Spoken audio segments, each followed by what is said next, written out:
Olá, bom dia, a graça e a paz do Senhor Jesus. Seja muito bem-vindo ao programa Café com Graça, nesta manhã de segunda-feira, início de semana. Se você já está conosco, sabe aí das nossas direções. Vamos compartilhar o link nos grupos de WhatsApp, vamos copiar aí esse link, vamos colar.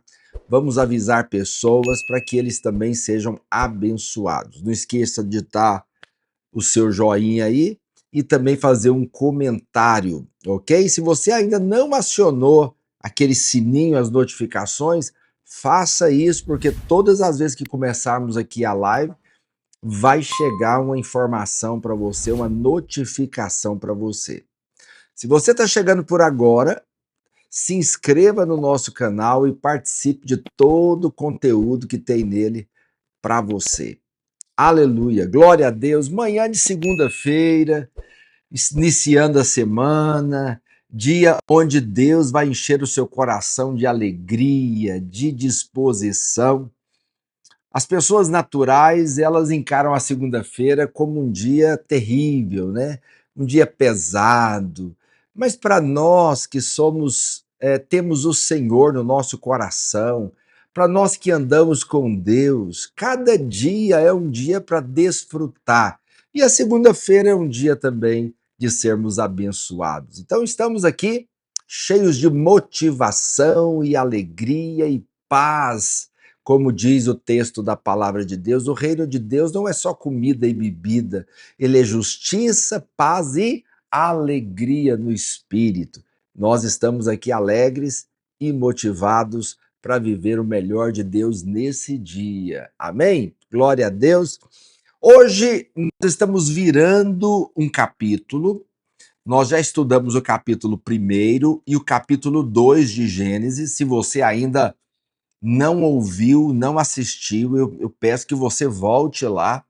Já estão indo aí para 3 semanas que nós estávamos estudando o livro de Gênesis. Então já finalizamos aí o primeiro e o segundo capítulo, ok?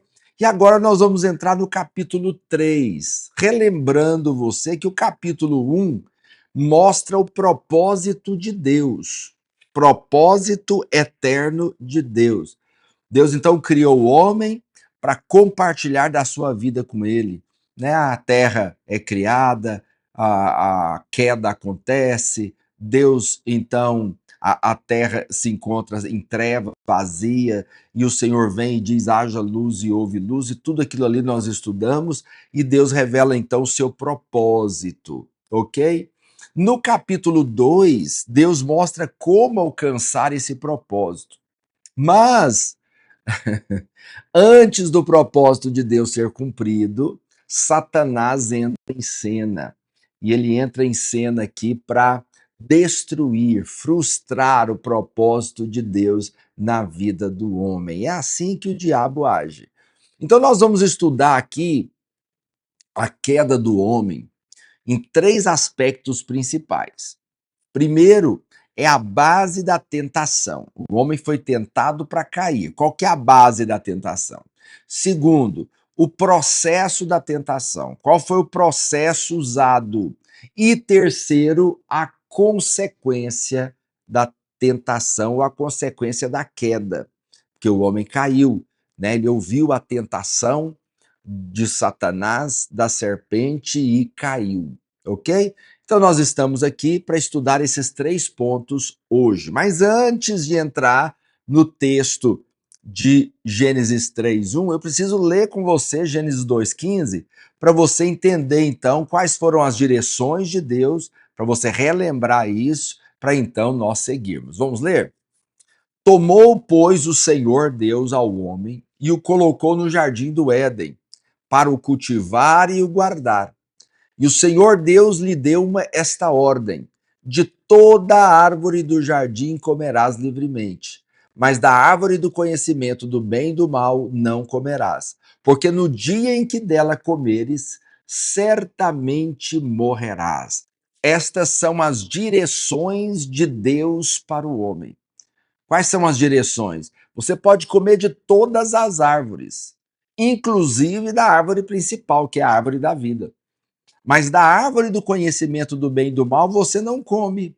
Porque se você comer, você vai morrer. Existe uma consequência. Uma vez dadas essas palavras, então nós entramos agora no capítulo 3. Capítulo 3 diz assim, 3 verso 1. Mas a serpente mais sagaz que todos os animais selváticos que o Senhor Deus tinha feito, disse à mulher: é assim que Deus disse: não comereis de toda árvore do jardim. Então aqui agora você começa a perceber o diabo em cena. Claro que a serpente aqui está possessa. Claro que a serpente está possessa. Então, a serpente aqui é um símbolo de Satanás. É uma figura de Satanás. Mostra então a ação do diabo. O que que significa Satanás? Satanás significa adversário e acusador. Adversário e acusador. E a palavra diabo significa sedutor. Sedutor. Então aqui agora o diabo entra na serpente e a serpente então começa a conversar com Eva. E ele começa a agir então, entende? E ele pergunta: o que foi que Deus disse? Deus disse, e repete então o que Deus disse. É assim que Deus disse? Não comereis de toda árvore do jardim? Ele já deixou no ar, entendeu? Aí você percebe que o alvo é levar o homem a duvidar do que Deus diz. Olha o verso 2. Respondeu-lhe a mulher: do fruto da árvore do jardim podemos comer, mas do fruto da árvore que está no meio do jardim, disse Deus: dele não comereis, nem tocareis nele, para que não morrais. Então a frase é a seguinte: é assim que Deus disse? É assim que Deus disse? O diabo sempre começa com algo que Deus falou. Ele sempre começa com algo que Deus disse, mas aí ele distorce aquilo que Deus disse. Então ele fala: é assim que Deus disse? De toda árvore do jardim você não pode comer? Então, se você olhar, é a mesma coisa que o diabo fez lá em Mateus 4. Mateus 4, ele falou a mesma coisa. Se tu és filho de Deus, está escrito. Deus falou. Se tu és filho, transforma essas pedras em pães. Porque é assim que Deus faz. Deus usa sempre algo que está escrito. Eu quero dizer para você, toda seita, todo grupo religioso estranho, exótico, né, herético, ele começa com algo, uma verdade que está na palavra de Deus. Então eu vou falar algo para você muito sério aqui, muito sério. Palavra de Deus na boca do diabo é palavra do diabo. Palavra de Deus na boca de Deus ou na boca dos filhos de Deus é palavra de Deus. Então, eu quero dizer algo para você. Quando ele coloca isso aqui, ele está gerando então uma dúvida. O alvo dele é sempre gerar dúvida, entende? A tentação aqui tem por base a dúvida sobre a palavra de Deus. Assim também como a vitória. A vitória ela tem como base o quê? A crença, a fé na palavra de Deus. Toda vez que você crê na palavra de Deus, você vai ter vitória. Mas todas as vezes que você duvida da palavra de Deus, essa é a base da tentação, é a dúvida. Então era de se esperar que Eva corrigisse a serpente. Mas ela fez foi ajudar a distorcer. Ela ajudou a distorcer a palavra de Deus. Eu não sei se você prestou atenção, volta lá no verso 3. Mas do fruto da árvore que está no meio do jardim, disse Deus: dele não comereis, nem tocareis nele, para que não morrais. Esse nem tocareis nele foi por conta de Eva. Deus não falou. Deus não falou que podia tocar. Mas aí o que acontece? Você tem a serpente distorcendo tudo. Mas ela distorce com o objetivo de quê? De gerar a dúvida. Porque é assim que o diabo age. O diabo sempre age na dúvida. Então, cuidado, cuidado com esse espírito de engano, esse espírito de dúvida. Você sabe por que muita gente não frequenta a igreja? Porque o diabo conseguiu colocar uma semente no coração de muita gente. Qual que é a semente? A semente da dúvida. Então tem muita gente que não vai na igreja porque ele não confia em pastor. Tem muita gente que não vai na igreja porque ele não confia na sinceridade do propósito de uma igreja, entende? O diabo gerou lá, esse povo quer o seu dinheiro, esse povo quer explorar você, esse povo quer sugar a sua energia, esse povo quer fazer isso, esse povo quer fazer aquilo, e o diabo vai gerando o que? Dúvida, dúvida. Então uma das coisas que mata as pessoas é a malícia. É a malícia. Porque esse é o espírito do diabo. É o espírito da malícia, da desconfiança. Entende? É dessa dúvida sobre a pessoa, dúvida sobre Deus, dúvida sobre a igreja, dúvida sobre o evangelho, dúvida sobre a palavra de Deus. Você pode ver que o mundo está firmado em cima dos princípios malignos. Tudo é uma questão de duvidar. Não se acredita mais em ninguém. Não se acredita, mas sempre tem uma intenção por trás. Né? Eu eu lembro que primeira reunião nossa, não vou falar para você não ficar bisbilhotando para tentar descobrir, mas nós tivemos uma reunião há muitos anos atrás, e uma reunião da Vinha. E aí, nessa reunião, tinha uma casa e tinha alguns quartos, né? Nesses quartos tinha cama e tinha colchão. E aí tinha um irmão no nosso meio que ele era um pastor mais velho em idade, né? Então todos nós combinamos, nós os pastores, que íamos deixar a cama de casal para ele. E aí, fomos, depois da reunião, as malas estavam lá, terminamos a reunião, fomos organizar para dormir. Aí na hora que chegamos no quarto, nós falamos para ele, não, a cama é sua. Ele falou, como a cama é minha? O que tem nessa cama? Olhou debaixo da cama, pegou o colchão, porque ele estava desconfiado. Falei, como que vocês vão deixar a cama para mim? De maneira nenhuma vocês iriam fazer isso. Por que vocês estão deixando essa cama para mim? Algo tem nessa cama. Ela vai cair? Ela vai quebrar? Por quê? Porque as pessoas são firmadas em cima da dúvida, da desconfiança. Entende? Esse é o princípio. A serpente gerou dúvida no coração de Adão, dúvida no coração de Eva. Entende? Então o alvo aqui é a dúvida. Volta lá em Gênesis 3:1. Mas a serpente mais sagaz que todos os animais selváticos que o Senhor tinha feito, disse à mulher: é assim que Deus disse? Não comereis de toda a árvore do jardim? Eu não sei se você entende, mas tem perguntas que elas são recheadas de, de outras mensagens, não é? Então, quando uma mulher pergunta para o marido, quando é que você vai arrumar essa torneira? Não é uma pergunta, é uma facada. É uma facada. Quando é que você vai arrumar essa torneira? Entende? Ou ela fala: não, não precisa arrumar mais essa torneira. Essas palavras, elas são recheadas de outras mensagens por trás. Entendeu? Então, o alvo do diabo aqui é gerar dúvida. Enquanto quando ela diz o seguinte: não comereis de toda a árvore do jardim. Foi assim que Deus disse? Não comereis de toda a árvore do jardim? Sei, sei. O que está por trás disso? Você está entendendo a mensagem? Ela está querendo gerar dúvidas. Dúvida. Agora, dúvidas sobre o quê? Dúvida sobre o quê? Vamos ver? Três aspectos importantes que a serpente está gerando dúvidas aqui. Primeiro é sobre a bondade de Deus. Então ela disse: não é assim que Deus disse? Não comereis de toda a árvore do jardim? Ou seja, Deus está escondendo algo de você. E eu vou te falar: o que Deus está escondendo é algo bom. Deus está escondendo algo bom de você, ele está retendo a bênção. Ele está retendo alguma coisa. Por que, que Deus não quer que você coma? Por que, que Deus criaria e não deixaria você usufruir? Não é assim que o mundo diz?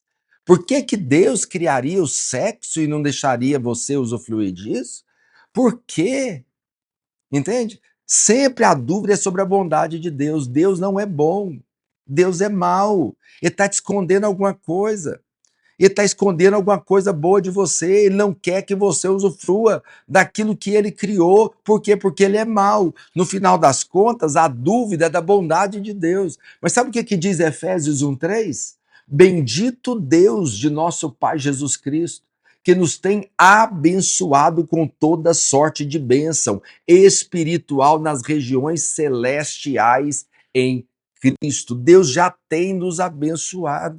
Mas o diabo está o tempo inteiro tentando gerar dúvida que Deus é mau.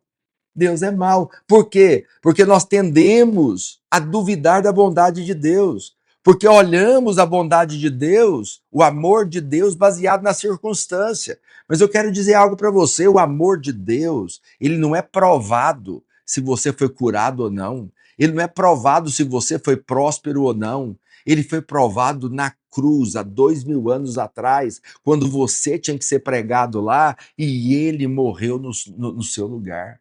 Ele provou o seu amor há 2000 anos atrás, na cruz. Então a bondade de Deus foi provada.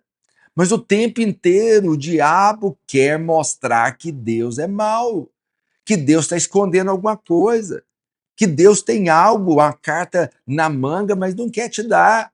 Ele tem um dinheiro que ele não quer te dar. Ele tem uma resposta que não quer te responder. Ele tem uma bênção que não quer te abençoar. Eu quero dizer, eu fico com a palavra de Deus. Deus tem nos abençoado com toda sorte de bênçãos nas regiões celestiais. Então, base da tentação é a dúvida. Então, ele está gerando dúvida, primeiro, sobre a bondade de Deus. Mas ele não para por aí. Lá em Gênesis 3:14, 3:4, diz assim: Então a serpente disse à mulher: É certo que não morrereis. É certo que não morrereis. Então, aqui agora, a dúvida é sobre o caráter de Deus. Por que o caráter de Deus? Porque está dizendo Deus mente. Deus mentiu. Deus está falando que você vai morrer? Isso é mentira. Deus é mentiroso. Certamente, certeza que não morre. Pode comer que não morre. Deus está mentindo. Você vê, primeiro a dúvida é sobre a bondade de Deus. Deus está escondendo alguma coisa de você. Segundo, o que está escrito? Porque ali é o seguinte, o que Deus falou? Mas hoje é o seguinte, o que está escrito? Ah, será que é assim mesmo?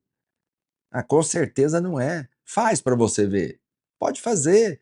O que vale é ser feliz. Entende? Esses princípios que estão na palavra de Deus, isso aí é tudo mentira. Você sabe que a maior ideologia hoje é a ideologia de que Gênesis é um conto de fada, que é uma alegoria, que é uma poesia, que a palavra de Deus é o preto no branco, entendeu? Que papel aceita tudo, que isso aqui são princípios bons, mas não é a verdade é relativa, porque é assim que o homem faz. É assim que o diabo age na vida do homem, entende? Então, sempre tentando mostrar que o caráter de Deus não é verdadeiro, que Deus mente. Então, a dúvida é sobre a bondade, mas a dúvida também é sobre o caráter de Deus. E terceiro, Gênesis 3:5, porque Deus sabe que no dia em que dele comerdes, se vos abrirão os olhos, e como Deus sereis conhecedores do bem e do mal. Terceira dúvida aqui que ele lançou foi sobre a santidade de Deus. Bondade de Deus, Deus está escondendo alguma coisa de você? Segundo, Deus mente. Olha o caráter de Deus. Deus falou, mas não é verdade. Você pode comer que não vai ter problema. Mas agora ele toca na santidade de Deus. Entende? Porque ele diz: sereis como Deus. 3,5 de novo. Porque Deus sabe que no dia em que dele comerdes, se vos abrirão os olhos, e como Deus sereis conhecedores do bem e do mal. Você vai ser como Deus. E Deus não quer que você seja Deus. Deus não quer concorrência. Deus quer que você seja Deus sozinho. Olha, se não é um negócio muito estranho. Quem quis ser Deus? Ele, Lúcifer. Lembra lá de Isaías 14? Do capítulo 1, verso 1 de Gênesis e o verso 2, que a terra foi destruída, sobre a queda de Satanás? Ele, com usurpação, queria ser igual a Deus. Agora o que ele está falando para o homem? Pois é, eu tentei ser Deus, ele não deixou. Agora eu quero te dizer, ele não quer que você seja Deus também. Ele quer ser Deus sozinho. Então, Deus não é santo como você pensa que é. Compreende o que eu estou dizendo? Então, ele gera dúvida nessas 3 áreas: da bondade de Deus, do caráter de Deus e da santidade de Deus. Romanos 8,16 diz assim: o próprio Espírito testifica com o nosso Espírito que somos filhos de Deus. Ora, se somos filhos, somos também herdeiros, herdeiros de Deus e co-herdeiros com Cristo. E com ele sofremos, também com ele seremos glorificados. Esse texto está dizendo que Deus nos fez participantes da divindade. Participantes da divindade. Então não é verdade o que a serpente está dizendo. Mas muita gente acredita. Acredita. Um dia uma pessoa falou para mim: então quer dizer que eu não tenho outra opção, eu tenho que escolher a Deus. Não, você tem a opção de escolher o que você quiser. Mas ele é o Criador. É ele que fez. Quem cria é o dono, é o proprietário. É isso mesmo. Deus nos criou. Ele é o nosso dono, o nosso proprietário. Por isso que nós adoramos e reconhecemos Deus. Porque ele é. Ele sempre foi e sempre será. Ele não tem início e não tem fim. Nós não, nós somos criaturas. Entende? Mas as pessoas sempre têm esse veneno dentro de si. É o veneno da serpente. Veneno da serpente. O mundo é regido em cima disso. O mundo é regido em cima disso. Em cima de quê? Em cima dessa dúvida, desses princípios malignos, né? Aí nós temos então o processo da tentação. A base da tentação é a dúvida. É a dúvida. Mas agora nós temos o processo da tentação. Então existe algo muito forte que diferencia a obra de Deus da obra do diabo, para você entender o processo. Como que funciona isso? Deus sempre age de dentro para fora.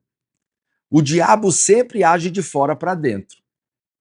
Então, como que Deus age? Deus salva você primeiro no seu espírito. Seu espírito é salvo. Depois a sua alma é transformada. Para por último, o seu exterior, o seu corpo, ser glorificado. Mas o diabo sempre age de fora para dentro. Então ele começa com o seu corpo ou com os sentidos do seu corpo, para depois atingir a sua alma, para por último tocar o seu espírito. Gênesis 3,6. Vendo a mulher que a árvore era boa para se comer, agradável aos olhos e árvore desejável para dar entendimento, tomou-lhe do fruto e comeu, e deu também ao marido, e ele comeu. Então aqui está tudo exterior. Então a árvore aqui ela é agradável aos olhos, ela é boa para se comer e árvore desejável. Então tudo exterior, não tem nada interior aqui, tudo exterior, entende? Mas não é diferente também quando Jesus é tentado pelo diabo. O processo da tentação é o mesmo, entende? O diabo não muda, o diabo é espírito, ele não muda. As estratégias do diabo, desde de Gênesis até hoje, é a mesma. Nada muda. Nós, às vezes, que não percebemos como que o diabo age, mas é do mesmo jeito. Entende? E ele age conosco hoje do mesmo jeito. Quer ver? Então, quando Jesus vai ser tentado, qual que é o primeiro aspecto da tentação? Se tu és filho de Deus, transforma essas pedras em pães. Para o pão é para quê? Para o corpo. Para o corpo. Entendeu? Então, primeiro tem a ver com o corpo. Depois ele falou, pula do pináculo do templo. Está falando de poder. De poder. E depois ele falou: se você prostrado me adorares, todos os reinos do mundo eu vou te dar. Você percebe que é de fora para dentro? Que é tudo exterior? Entendeu o que eu estou dizendo? A base da tentação é a dúvida, mas o processo é que ele começa de fora para dentro. De fora para dentro. Deus não. Deus, quando ele vai agir, ele age de dentro para fora. De dentro para fora nas nossas vidas. Lá em 1 João 2,16, diz assim: porque tudo que há no corpo, a concupiscência da carne, a concupiscência dos olhos e a soberba da vida não procede do Pai, mas procede do mundo. Então, quando eu leio isso aqui, o que nós percebemos? Nós percebemos que o que está no mundo? A concupiscência da carne, a concupiscência dos olhos e a soberba da vida. Isso aqui não procede de Deus, procede do mundo. Por quê? Porque tudo aqui, ó, na visão, é a cobiça. Entende? É a concupiscência da carne, é o desejo da carne. É a concupiscência dos olhos, é aquilo que eu desejo, que eu quero. É a soberba da vida, é o poder.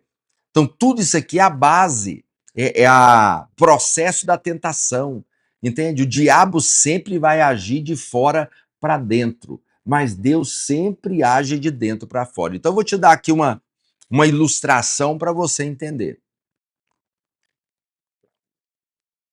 como que o diabo age.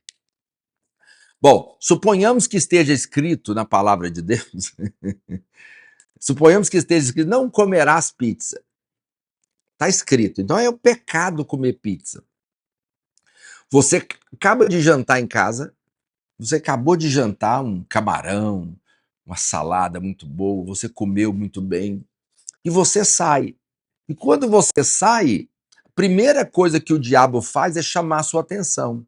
Você passa, aí tem uma pizzaria, e tem uma calçada, e tem um cara pegando, um garçom pegando um pedaço de pizza, com aquele queijo derretendo, entende? Aquele cheiro subindo.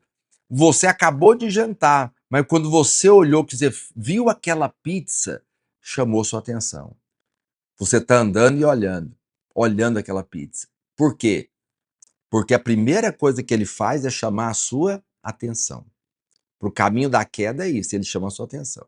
Bom, uma vez que a sua atenção foi cativa, gera em você um instinto.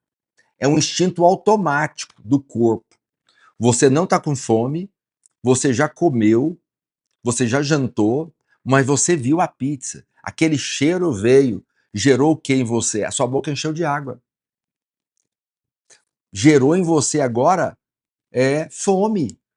Você não está com fome, mas se você parar, você come um pedaço de pizza. Entende o que eu estou dizendo? Então, primeiro ele chama a sua atenção. Depois ele desperta o instinto do seu corpo, da sua carne. Entende? Terceiro, gera um desejo na sua alma. A vontade de comer uma pizza. O problema está aqui. É quando você tem desejo de comer uma pizza, muita gente fala, pequei. Pequei, porque desejar é pecado.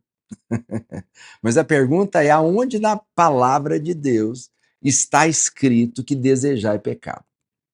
Entende? Eu vou ler agora o texto que muitos dizem, não, mas isso aí é pecado.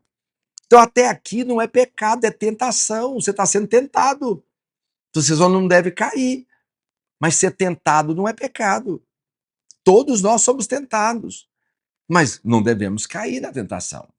Entende? Então tá bom. Então, ele chamou minha atenção, eu vi a pizza, gerou um instinto, gerou fome, me deu vontade de comer uma pizza. Até aqui não é pecado. Não chute o balde ainda. Aí você fala, quer saber um negócio? Eu vou voltar lá e vou comer aquela pizza.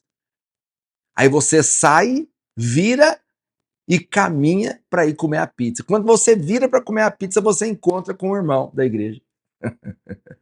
O irmão fala, ô amado, como é que você tá? Fala, tô bem, onde você tá indo? Ah, tava caminhando aqui, e tranquilo e tal, então bora pra igreja, vamos. Você é o maior miserável de todos os homens, porque você pecou e não comeu. O que eu tô querendo te dizer? Pecado é intenção. Vamos ler o texto? Mateus 5, 28. Eu, porém, vos digo: qualquer que olhar para uma mulher com intenção impura no coração já adulterou com ela. Intenção impura.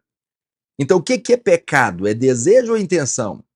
Intenção. O que é intenção? Intenção é você sair com o endereço certo. É você sair e falar: eu vou lá matar. Vou lá agora, eu mato ele. No caminho você encontra alguém e ele te impede de matar. Não, pecar você já pecou. Você já matou. Entende? Você não consumou, mas já é pecado. Mas desejar não é pecado. Ter vontade de matar alguém não é pecado. Ter vontade de comer uma pizza não é pecado. Você me entende? Eu não estou falando de pizza. Eu não estou falando de pizza. Eu estou falando de muitas coisas que você está entendendo. Mas a questão é essa: o diabo sempre age de fora para dentro. Deus sempre age de dentro para fora.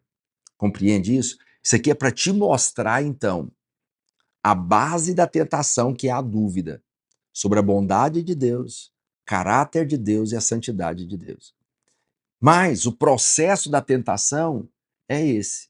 O diabo sempre vai agir de fora para dentro. E Deus sempre vai agir de dentro para fora. De dentro para fora. Então, esse é o processo aqui. A concupiscência dos olhos.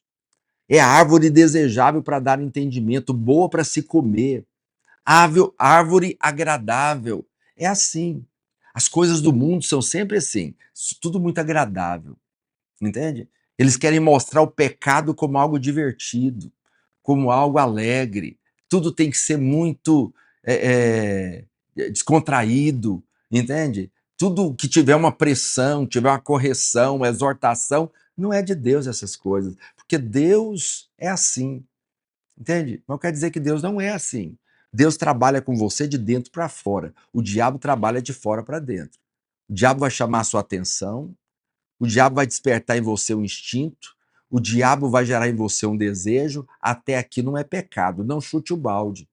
Mas se você falar, eu vou lá fazer, isso é pecado. Aí você saiu com o endereço certo. Isto é intenção de pecar. Tá claro para você? Nós vamos caminhar debaixo da graça, das verdades e da unção do Espírito. Hoje você aprendeu algo muito poderoso, né? Que nem tudo que você está vivendo é pecado. Você está sendo tentado, tentado. Pecado é intenção. Mas nós não vivemos no pecado. Diz a Bíblia que aqueles que são nascidos de novo não vivem na prática do pecado. Nós pecamos por acidente. E quando pecamos, o nosso pecado está perdoado pelo sangue do Cordeiro. Então quer dizer que você não é um pecador tentando ser santo. Você é um santo servindo a Deus, que às vezes peca. Amém? Glória a Deus. Vamos orar pela nossa semana. Hoje é o primeiro dia útil aí da semana, segunda-feira, e nós vamos caminhar a semana toda estudando capítulo 3, capítulo 4 de Gênesis. Vai ser uma grande bênção. Senhor, em nome de Jesus, nós oramos por essa semana, oramos por esse dia, declaramos que será um dia abençoado, uma semana abençoada. Nós somos guardados e protegidos pelo Senhor. Teus anjos estão acampados ao redor das nossas casas, nossas famílias são guardadas, nossas mãos são abençoadas, tudo que nós tocamos, nós temos o selo e o favor do Senhor nas nossas vidas. Abençoa a semana do meu irmão, abençoa o dia dele, em nome de Jesus. Deus te abençoe. Amanhã, 8 horas, temos um encontro marcado aqui no programa Café com Graça.